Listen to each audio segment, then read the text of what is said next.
Boa noite, produtor rural de São Sebastião do Paraíso e região. Obrigada por estar conosco em mais uma sexta-feira com Hectare TV, onde nós falaremos hoje sobre informações, as melhores notícias que foram destaque aí da semana, as nossas cotações, o clima também que vem mudando, né? Não só em São Sebastião do Paraíso, mas toda a região. Também vamos falar sobre meio ambiente. Naquele nosso bate-papo gostoso, eu já quero dar boa noite para os meus convidados. Hoje eu estou recebendo a Viviane Regina Duarte, que é engenheira ambiental, e também o Herbert Pedroso, também engenheiro civil, especialista em meio ambiente e gestão ambiental. Boa noite, Herbert. É um prazer recebê-lo aqui no Hectare TV. Boa noite, Paula. Boa noite, telespectadores. Para nós é um prazer muito grande estar aqui presente. Agradecemos muito o convite e principalmente para falar de um assunto tão importante para o meio rural, que é meio ambiente. Obrigado. Viviane, boa noite. É um prazer recebê-la aqui no Hectare TV. Boa noite. Eu agradeço também muito a oportunidade de estarmos aqui. Faço das minhas palavras do Herbert. Obrigada. Bom, é muito importante a gente falar sobre meio ambiente, né? E eu quero começar falando com vocês. A gente sabe que o meio ambiente está totalmente ligado aí à questão, né, do agronegócio, né, e do meio rural. Eu queria que vocês definissem aí essas ações em conjunto e as suas necessidades. Bem, Paula, veja bem, de fato existe uma vinculação muito grande entre meio ambiente e agronegócio. Afinal de contas, o agronegócio utiliza dos recursos naturais. E assim, se não cuidarmos dos recursos naturais, naturalmente também não haverá agronegócios, né? Então, desta forma, existe um vínculo entre os dois assuntos de grande importância para você que nos assiste aí também, não é? Afinal de contas, temos que ter esse cuidado, essa atenção. Hoje nós sabemos muito bem que o agronegócio depende intimamente dos recursos naturais, a exemplo de recursos hídricos, das águas, entre outras coisas. Áreas de pastagens e tudo mais. Então, a partir do momento que nós temos que olhar para essa necessidade, temos que olhar com zelo, pensar no desenvolvimento, mas de forma sustentável, a garantir que o agronegócio possa prosperar e, naturalmente, que hajam novos recursos naturais disponíveis para a geração futura. Viviane, eu queria falar com você agora sobre os problemas aí, né, ambientais que a gente pode acompanhar no meio rural. Então, os principais problemas mais encontrados ultimamente ainda é o uso do agrotóxico, que as invasões também das reservas legais e das áreas de proteção permanente. Atrás desses três principais vem sempre os menores, que também não podemos deixar de falar. No caso do uso do agrotóxico, ainda utilizam agrotóxicos proibidos, sem controle. Ele traz também a geração de resíduos, embalagens que eles ainda não destinam adequadamente, porque existem pontos específicos para recolhimento dessas embalagens. E é possível encontrar hoje ainda embalagens descartadas em locais impróprios. Então isso é muito agravante. No caso das invasões das reservas legais, que traz a desertificação do solo, deixa o solo infértil. A invasão das APPs que prejudica as nascentes, os córregos e rios. Então, esses são os principais prejuízos que a gente encontra hoje. Inclusive, nós falamos aqui na semana passada sobre agrotóxicos, né? Nós falamos aí das pessoas que aplicam, então, pessoas idosas aplicando ainda esses agrotóxicos sem proteção. Nós estávamos falando aí de segurança do trabalho, então a gente tem que acompanhar não só para o meio ambiente, quanto também para a saúde de quem trabalha com esse tipo de produto. Isso, né? Exatamente. E eu esqueci de falar também, sem contar do prejuízo do agrotóxico no nosso alimento, né? Exatamente. Quais os profissionais que podem aí acompanhar o trabalho, né, no campo, no espaço rural? Então, a gente necessariamente precisa de um conjunto de profissionais. Hoje o engenheiro ambiental ele tem uma visão voltada totalmente para o meio ambiente. Mas nós não conseguimos controlar sozinhos, dependendo da atividade que é produzida no imóvel. Ela vai depender de um agrônomo, vai depender de um técnico de segurança do trabalho e, em conjunto, o engenheiro ambiental consegue fazer a gestão. Que aí a gente consegue encontrar melhorias para ter o controle dos recursos hídricos, geração de efluente, que também a gente não citou, mas acontece muito de utilização de recurso hídrico, o não tratamento e o descarte inadequado. Então, assim, digamos que o engenheiro ambiental hoje, ele faz a gestão, é o principal, mas a gente precisa de vários outros profissionais. E esse acompanhamento pode ser também, o profissional, o engenheiro ambiental, ele não precisa estar na propriedade diariamente, né? Ele pode fazer esse acompanhamento à distância, ainda mais juntamente com esses outros profissionais que você citou agora. Sim, no caso, nós, como a gente faz? A gente realiza visitas nos empreendimentos e, geralmente, a gente gera os relatórios apontando os pontos principais, os que necessitam de melhorias.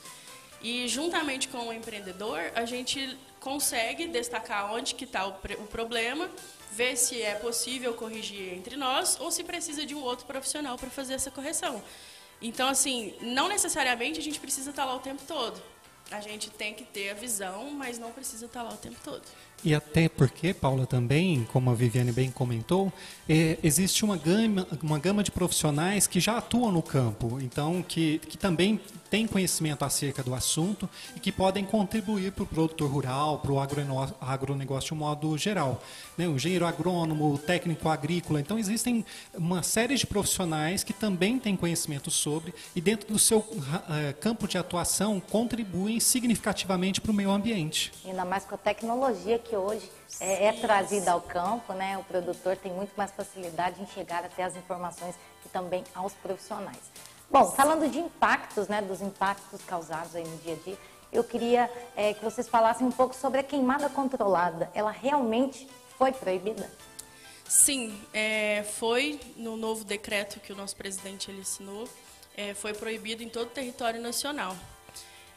O decreto ele tem umas exceções para queimas controladas específicas. Vamos supor que tem a necessidade mesmo de acontecer, ele abre essa brecha. Porém, ele deixa restrito que não pode ser hipótese alguma em biomas Amazônia e do Pantanal. E também deixa a critério do órgão ambiental licenciador estadual, que no caso da nossa região aqui é o IEF de Passos, né? E ele que vai direcionar se pode ou não, dependendo da necessidade. Nós já tivemos algum contato com ele e também foi proibido. Não pode, em hipótese alguma, estar fazendo essa queimada controlada. Como nós pudemos observar, o decreto federal ele foi emitido no dia 28 de junho e tem a previsão da suspensão da queimada controlada por 120 dias, 4 meses, em todo o território nacional. A Viviane bem coloca, existem algumas possibilidades, sim, porém, ele delega ao Estado a decisão por isso. E em consultas recentes, nós tivemos a informação de que o Estado de Minas, ao menos, não está liberando, em hipótese alguma, a queimada controlada. Então, nesse momento, pode-se dizer que sim, de fato, nós estamos com a queimada controlada suspensa. E essa data pode prorrogar? Certamente, né? A princípio o decreto federal prevê esse período. No Estado nós não temos um regramento específico a partir do decreto federal ainda, mas pelas informações que nós temos é por prazo indeterminado e, logicamente, o decreto federal ainda pode ser prorrogado. Até porque também a proibição ela é feita pelo tempo, né? O clima que está muito seco. E digamos que nós não temos previsão de chuva tão cedo, né? Exatamente. Então pode ser que seja prorrogado, sim. É isso aí, muitas informações, a informação é sempre boa, você produtor rural. E falando de informações, nós vamos acompanhar agora as cotações, né? Tudo que rolou aí durante a semana, os números para você acompanhar com a gente. Eu quero começar então com o café tipo 6, bebida dura. Olha só, na sexta-feira passada nós falamos aí o número do fechamento em, olha só, R$ 804,74. Né? E hoje nós estamos aí fechando em R$ 796,55. E também o café, olha só, na Bolsa de Nova York, fechou em alta de R$ 18,90, né? Pois na sexta-feira nós mostramos aí para vocês os números e hoje fechamos aí novamente em R$ 796,56. O dólar, também sexta-feira passada, nós falamos aí em R$ 4,93 e hoje fechando aí em alta de R$ 5,06. E a previsão do tempo, como nós estamos falando aí agora de chuva, né? Perdão, eu quero voltar e retornar ao dólar, né? Para você que não nos acompanhou, foi bem rapidinho aí para você, então a cotação do dólar, né? E agora sim, a previsão do tempo para esse final de semana, você que nos acompanha, olha só, nesse sábado, uma mínima de 13 graus e a máxima de 27 graus. Você que está aí acompanhando a reprise no domingo, 14 a mínima e a máxima de 26 graus. E na segunda-feira, para iniciar aí a semana, 13 de mínima e a máxima de 27. Olha só, então tá aí a previsão do tempo. Tá tendo muita mudança aí, né? O pessoal está sentiu friozinho essa semana, né? A gente esperava chuva, mas infelizmente não temos aí ainda uma previsão de chuva. Isso também traz alguns impactos aí para o meio ambiente, né? Vocês podem comentar aí, vocês têm ouvido falar, os produtores têm comentado com vocês sobre isso, sobre as chuvas. Sim, de fato, né, é natural, todos nós estamos observando aí a escassez da chuva nesse período, junta com o frio que nós estamos sentindo. Em algumas regiões nós tivemos a formação de geadas, então são impactos naturais que realmente afetam diretamente o produtor rural, o agronegócio como um todo e naturalmente o meio ambiente também. Isso é dificultoso para todos que estão envolvidos com isso. E como que o produtor rural ele pode agir no seu dia a dia, Herbert, para cuidar da água, né, da sua propriedade, né? E também, já que ele sabe que não vai chover tão cedo, né? O que ele pode fazer aí para cuidar melhor? Veja bem, Paula, e você que nos assiste, a água é um recurso geralmente difícil na zona rural, né? Em todos os lugares, os ambientes, mas especialmente na zona rural. Afinal de contas, não é possível produzir algo se não houver água, né?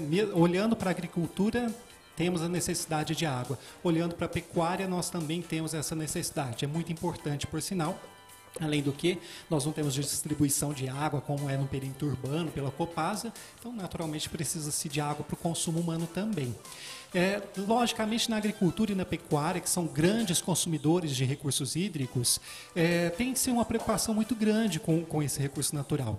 Afinal de contas, se precisamos dele para sobreviver, né, enquanto ser humano, imagina para os animais ou para as plantas. E olhando desta forma, existem alguns cuidados, sim, que devem ser observados no agronegócio. Muito se fala, né, acerca da proteção das APPs, da mata ciliar nos entornos dos rios ou das nascentes. E não só a mata ciliar, porque ela tem um papel importante tanto para a proteção, para não provocar erosão ou carregamento de água poluída para os recursos hídricos, mas também ela tem um papel muito importante em contribuir para o aumento do volume da disponibilidade hídrica na região onde ela está inserida. Então, por isso, existe uma preocupação muito grande nessa preservação da APP. Talvez no dia a dia, a gente, até olhando a zona rural, existe-se uma valorização muito grande pela terra disponível, né? Então, às vezes, o produtor pode ficar com a intenção de utilizar o máximo possível da sua propriedade rural, mas é importante ter esse cuidado justamente porque para poder preservar a água que é tão importante para a manutenção da atividade. Então, assim, preservação da mata ciliar, que é a mata ao entorno dos rios, a preservação da mata no entorno das nascentes, né? O cercamento dessas áreas justamente para não permitir o pisoteamento dos animais nessas áreas também, que pode degradar ali a região, o solo hidromórfico, molhado. Então, tem esses cuidados importantes. Existem outras formas, quando da aplicação. Talvez as pessoas possam se perguntar, nós podemos economizar a água na agricultura, na pecuária? Claro, existem meios e ferramentas para isso, mas talvez estas dependam de um investimento muito específico em tecnologias que para o pequeno produtor, de repente, isso não vai estar disponível. Talvez para os grandes produtores tenham acesso mais facilitado às grandes tecnologias que são capazes desta otimização da utilização da água. Mas para o pequeno produtor, nós temos aí esse olhar para a origem da água, justamente protegendo a sua mata ciliar e entorno. Você citou a APP, né? Era uma das nossas perguntas. Eu gostaria de falar um pouco mais sobre a APP. Como que o produtor rural ele busca informações, né, as melhores informações para a APP? Veja bem, em termos de app, até para poder entender o que seja e tudo mais, como é que o produtor pode ter acesso a essa informação? Claro, nós falamos aqui hoje sobre os diversos profissionais que atuam no campo, né? Então, não só o engenheiro ambiental ou especialistas em meio ambiente ou técnico em meio ambiente, mas também outros profissionais como o engenheiro agrônomo, o técnico agrícola e dentre outros, tem informações acerca disso. Então, se você, produtor rural, já tem contato com esses tipos de profissionais, certamente pode buscar informações com eles, né? Nós também nos encontramos à disposição, claro, pode nos acessar para ter acesso a essas informações. E outras formas também, como, por exemplo, em relação às APPs, o órgão fiscalizador e que também delibera sobre algumas autorizações para a utilização da área de APP é o IEF, no estado de Minas Gerais. Então, também é um canal de acesso. Então, você, produtor rural, pode se dirigir. Hoje nós não estamos falando em dirigir pessoalmente, mas utilizar os meios de comunicação com o IEF e extrair algumas informações, um esclarecimento acerca deste assunto. Mas também, como disse, podemos tratar aí com os diversos profissionais que atuam no campo, que têm informações sobre a grande importância da preservação da área de preservação permanente. Outra sigla aí conhecida do produtor rural é o CAR, né? Eu queria saber um pouquinho quem deve fazer e qual a importância. Sim, o CAR é o Cadastro Ambiental Rural, que quem tem a necessidade de fazer, na verdade, são todos os imóveis rurais do país. Essa obrigatoriedade. Ele, na verdade, é uma declaração pública, né, do imóvel rural, onde é informado todas as informações em relação à mata, à água, a praticamente tudo do imóvel rural.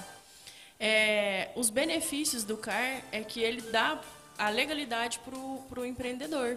Hoje, se o empreendedor tiver uma atividade e ele quiser licenciar essa atividade dele diante do órgão ambiental, necessariamente ele tem que ter o CAR. Se ele for fazer a venda do seu imóvel rural, parte do seu imóvel rural, ele não consegue fazer nenhuma movimentação se ele não tiver o CAR.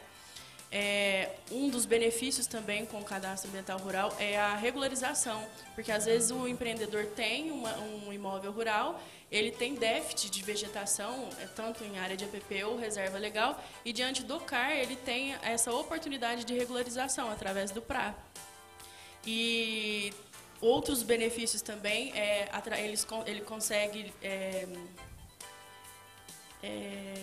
esqueci a palavra.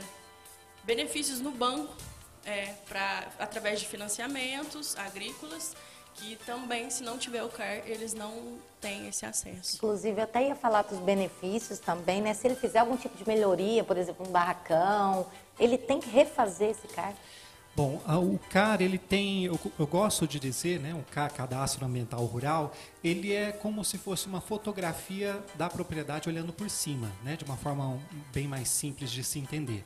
E o foco dele é registro das matas e dos recursos hídricos. Então, as edificações não são contempladas no CAR. Quando a gente faz o mapeamento através do CAR, do Cadastro Ambiental Rural, as edificações não são contempladas. Então, em termos de edificação, se constrói ou derruba, enfim, isso não é mencionado. Agora, outras formas, como por exemplo, houve o desmembramento da área, eu vou vender parte da minha propriedade, como disse a Viviane.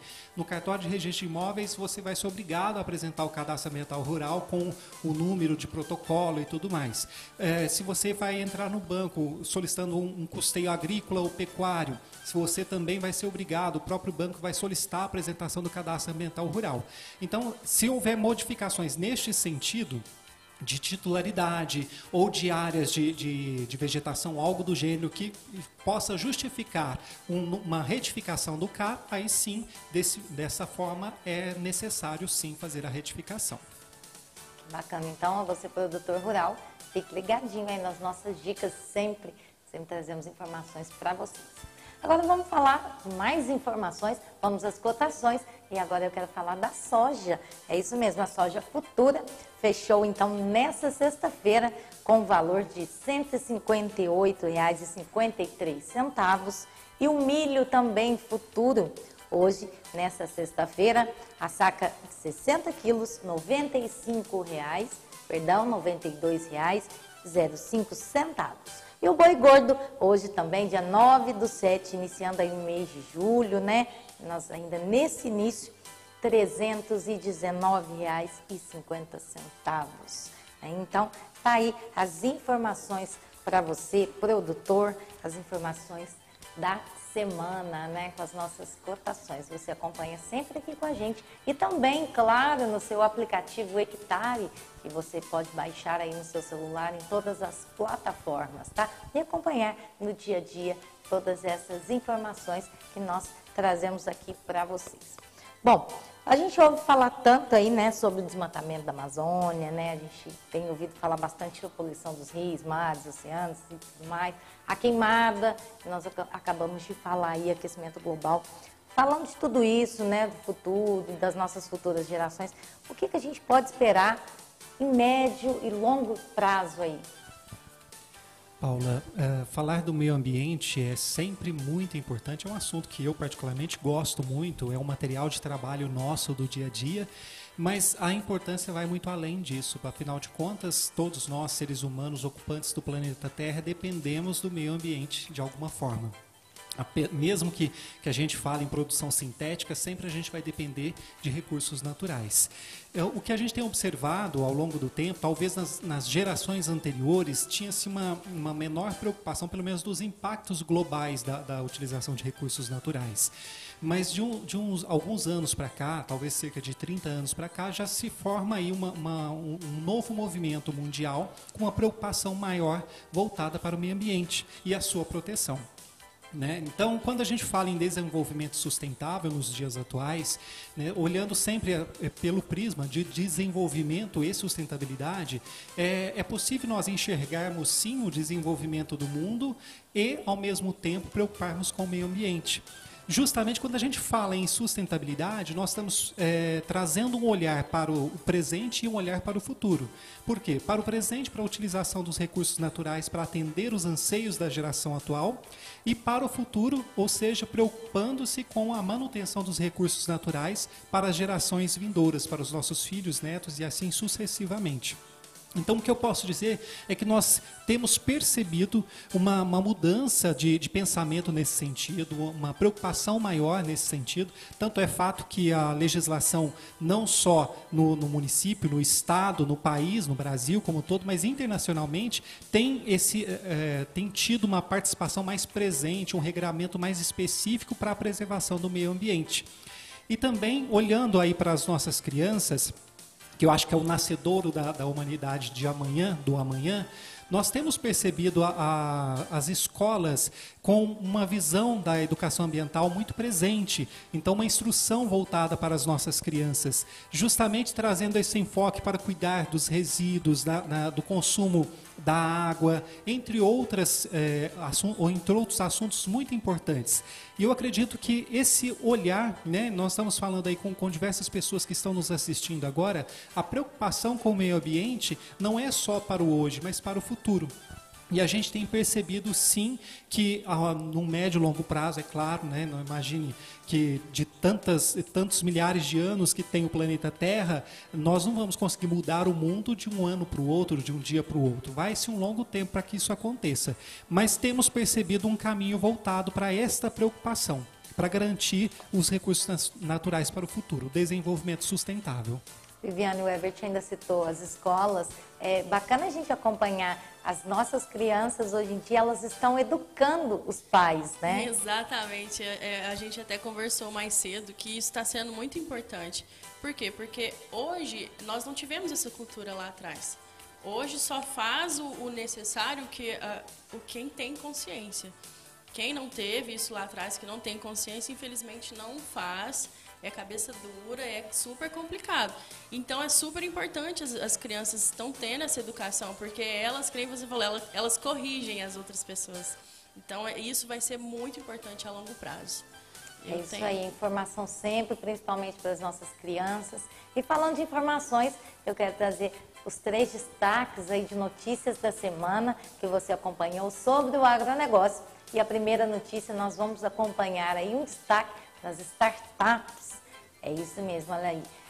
Bom, a primeira entrou aqui para a gente, então, menos dinheiro para tratores. Então, vamos falar um pouquinho sobre essa notícia, né? Bastante dinheiro sendo investido, né, no agronegócio, principalmente nessa área de tratores. Houve essa queda, infelizmente, mas a gente espera que tenha aí um aumento, porque vale a pena investir também em maquinário. O produtor precisa muito aí desses investimentos. Vamos para a próxima notícia da semana, que foi destaque aí sobre o agronegócio. Olha só, Minas Gerais registra aí temperatura abaixo de zero, né? Como nós falamos aqui, né, Herbert, o tempo está mudando bastante.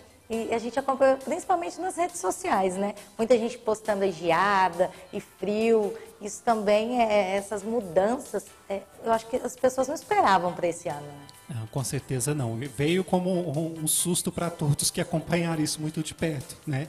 E realmente afeta a todos, não só no meio rural, mas também, inclusive, as pessoas dos centros urbanos.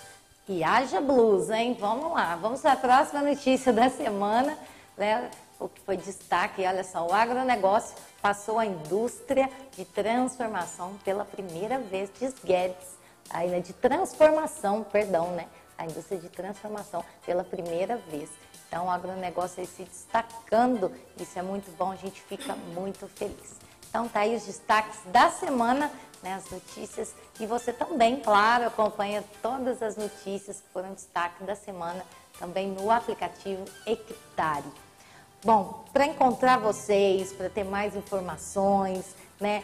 Não só o que a gente falou aqui, esse bate-papo gostoso, mas tudo que vocês podem trazer, o conhecimento de vocês, aonde o produtor deve procurar. Pois bem, Paula, nós do Grupo Controle, como disse para você, é um prazer muito grande estar aqui, né? E dispomos de várias soluções para todos vocês que nos assistem nesse momento. E falando especialmente de meio ambiente, nós estamos falando de uma das nossas empresas, que é a Ecopado, a Engenharia Ambiental. Tem como responsável a Viviane, que está aqui conosco. Vocês podem nos encontrar na Avenida Monsenhor Felipe, número 316, aqui em São Sebastião do Paraíso, na Vila Dalva. Você vai encontrar a fachada do Grupo Controle, estaremos lá te aguardando.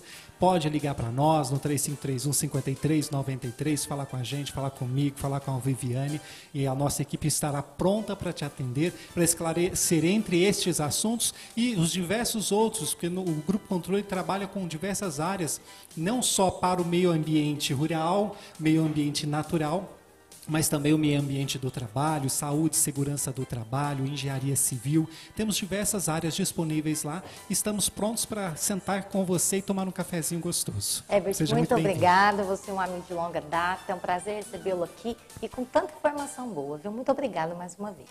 Eu que te agradeço, Paulo, agradeço a você que nos assiste. Viviane, um prazer recebê-la aqui também, né? Você com tanto carinho se dispôs a vir aqui tirar as nossas dúvidas. Então, agradeço, muito obrigada. E esse bate-papo foi muito bom. Eu tenho certeza que o produtor rural tirou várias dúvidas aí hoje. Eu também gostaria de agradecer muito o espaço que você deu para nós. Gostaria de ressaltar que a área ambiental ela é muito abrangente, ela tem assunto para a gente falar horas e horas. E o pouquinho que a gente falou aqui já deixa empolgação, né? A gente está lá, é só procurar, liga, vai, nós estamos lá para resolver os problemas. Obrigada mais uma vez, viu? É sempre bom falar do meio ambiente, né? E cuidar também do meio ambiente. Quero agradecer a você, produtor rural, que esteve comigo em mais essa sexta-feira. Não se esqueça de baixar o aplicativo Hectare no seu celular, tá? Para você ter informações durante toda a semana. E semana que vem eu estou de volta a partir das 7 da noite, na sexta-feira, e também na nossa reprise, domingo às 8 da manhã. Nos acompanhe sempre aqui pela Líder TV. Um grande beijo, fiquem com Deus e um bom final de semana.